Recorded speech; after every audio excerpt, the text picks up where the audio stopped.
soomaalida reer UK taariikh Soomaaliya maxay ka yaqaaniin let's go taariikh Soomaaliya tan koowaad Soomaaliya meeqa gobol ee ka kooban tahay 18 gobol ayay ahayd 18 gobol 12 oo maleena Soomaaliya waxay ka kooban tahay 18 gobol والله ما أنا حسست قبل وبدين waxay ka tirsan tahay 18 gobol شن Soomaaliya hore Soomaaliya hadda maanta la joogo meeqa gobol 18 shabeellada hoose halka meeqa gobol waay hadii isku tirsid markii Soomaaliya wuu ku takhasusay gido waxay sheegtaa madaxweynaha Soomaaliya ugu horeeyay magaciisa aadan cabdulla cusmaan okay su'aasha go'an si fiican looga jawaabay Soomaaliya waxa ka koobnayd markii ugu dambeysay burburkii dawladda dhexe 18 gobol weli waa 18 hadda 18 gobol gobolka ugu weyn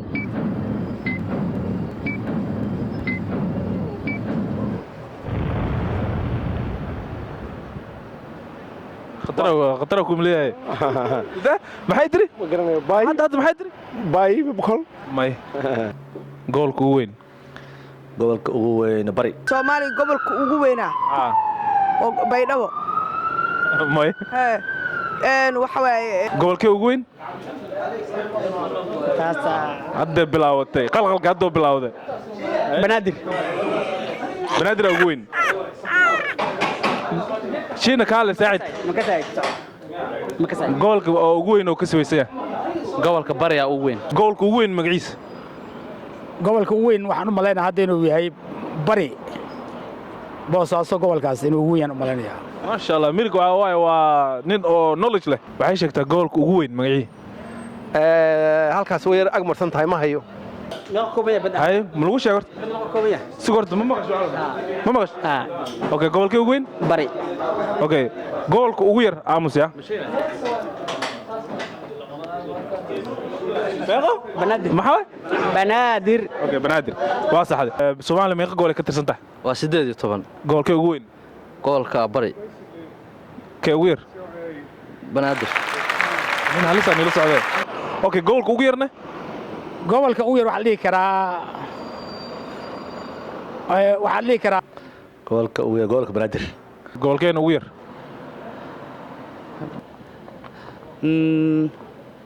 kama anu ogaa in ogtahay laakiin waxay maskaxda ka shaqeysay banaadir ma sha Allah meeqa gool ee Soomaaliya ee ka kooban tahay 18 gobol gobolka ugu yar waa banaadir waa kan ugu weyn waa bari madaxweynaha Soomaaliya ugu horeeyay magaciisa waxaa lahaa su'aasha waa soo socotaade shiina haddii tan ka sugaysay waxaa saaxiib waxaa maleeyaa dhaqacilis oo u baahan tahay hebel guuleed allah Soomaaliya madaxweynaha ugu horeeya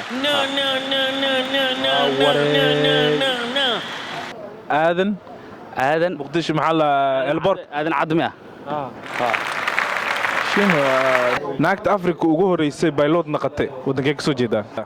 Soomaaliya asli cabaada la yiraahdo Soomaaliyada magaad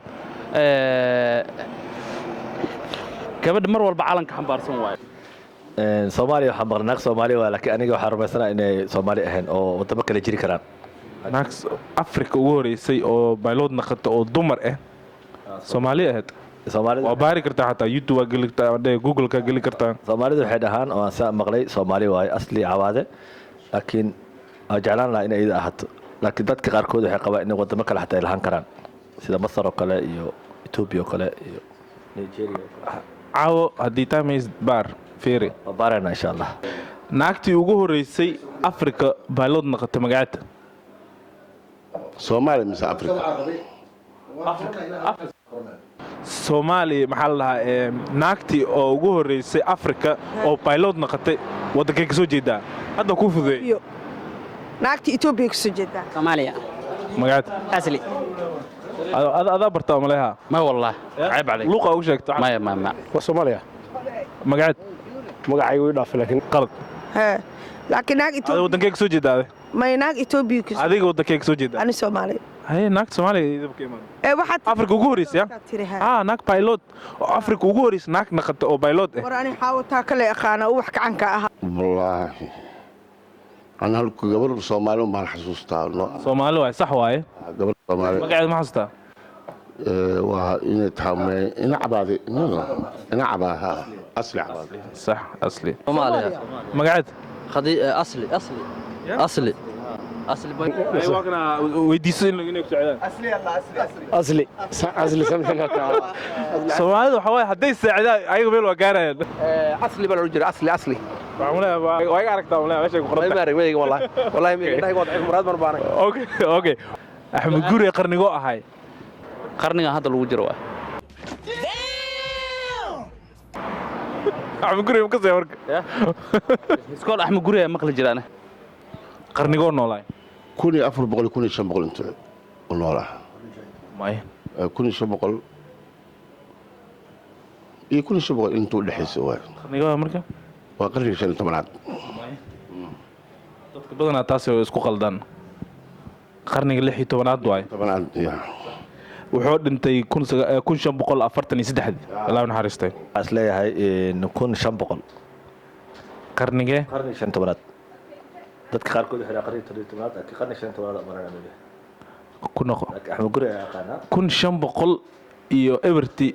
qarnige waay markaa qarni 15aad waa ma 1500 hadda qarniga 20aad lagu jiraa laguma jiro qarniga 20aad lagu jiraa qarniga 21aad lagu jiro so marka adii qarni 15aad amarana qarniga 16aad waay tobanyaha ma garan kartid goortoo dhintay makase Allah naxariistay Axmed Guri wuxuu dhintay qarni 13aad qarniga 16aad waay laakiin qarni sanadkoo dhintay waqti inta baaqan laakiin waxa ogahay inuu ku dhintay maxay ahayd in muxuu ahaa dhulka oo Soomaalida harar noqon inta maranaya أنا حامله إن إثيوبيا اللي قد له إثيوبيان قد لنا إثيوبيا harar hoos iman jirtay waqti mugti waxay sheegtaa waxay wuxuu dhintay 1543 waa taa sheego qarni 15 ka dhahay waa 15aad qarniga 16aad waaye laakiin 1543 dhintay Axmed Guri qarniga waa ii sheeg صعب waa taqaana soo والله كله وضع اوكي qarniga waa ii sheeg Axmed Guri qarniga 18aad waa qalad hal jaanis aa leedahay 19th century may 18th century waa qalad 20th century waa qalad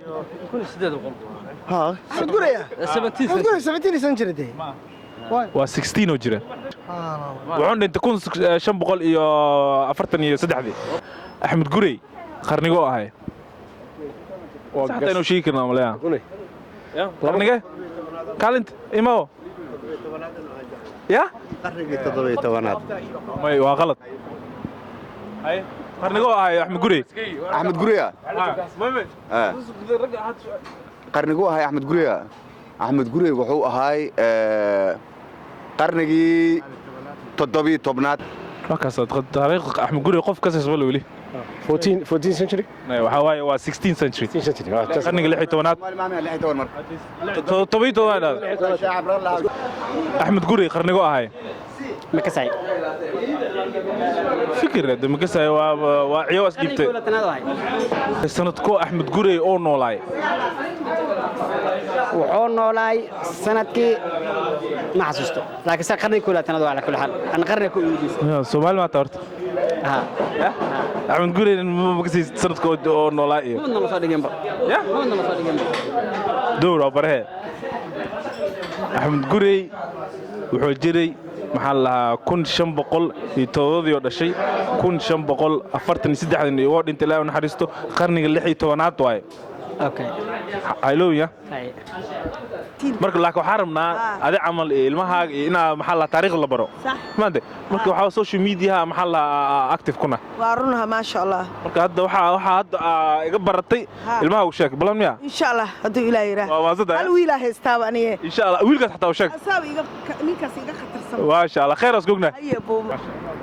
aad iyo aad waa maasantahay nin oo xataa dhalinyaro oo maxaa la dhahaa taariikh Soomaaliya sifac u ka saay waxa la rabaa marka inaad dadka inaad bartida la rabaa magacaaga muxuu ahay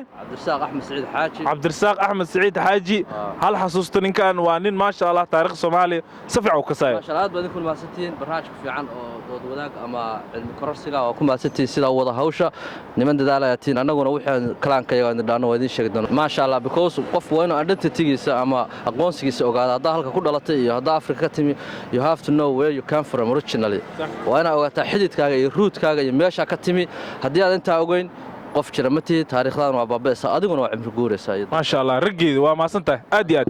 السلام عليكم sanadkee luqadda Soomaaliya la qoray tan waa adag tahay hay fiirinaya laakiin hayga khashin heesta calanka ma ka xisho ina qaadid Soomaaliya tooso xubinaha Soomaaliya magaciisa ma aqaan tooso isku tiirsada madaxweynaha Soomaaliya magaciisa haddii taariikh Soomaaliya wax ma ka soo war Soomaaliland baanu ka midnaa Soomaaliland hadda waxa ka weydiiya taariikh Soomaaliland waxa ka weydiiya Soomaalida Ingiriiska joog taariikh saas mu ka saayaan ما فليس يدا اوكي محل لها SOL مكسه ما يدا فليس مو مخلي ولا ما مخلي SOL